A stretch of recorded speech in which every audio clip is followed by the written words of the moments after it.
Dobar dan, došla sam vratiti ovu knjigu. Kakva ti je to knjiga? Mi to uopće nemamo u knjižici. Dobro, ajde idi dijete. Može, ajde. Molim?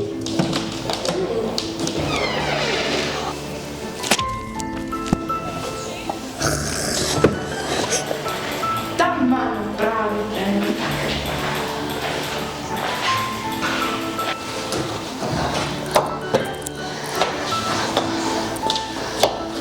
Ova knjiga je vrlo posebna. Dođi da ti ispričam priču.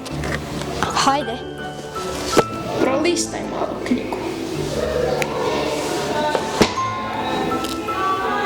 Kad otvoriš staru knjigu, iz nje zatreperi svjetlost, zlatna prašina vremena.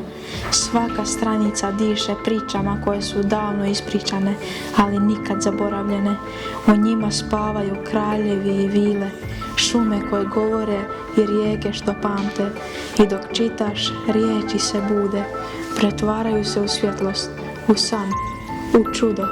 Jer knjiga iz davnina ne priča samo priče, ona budi magiju u tebi. I sada znaš priču iz starih davnina. Da, znam i previše. Hvala što ste oba dvoje bili, ali sad svi moramo poći. Doviđenja.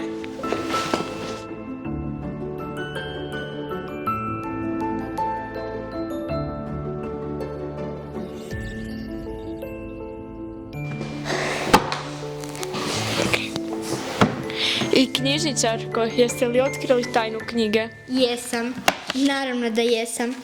Bez tebe ne bi uopće mogla otkriti tu tajnu. Nisam nikada znala da će se ovaj dan dogoditi, ali upravo je. Hvala ti i hvala čarobnim stvorenjima. Ništa. Bok.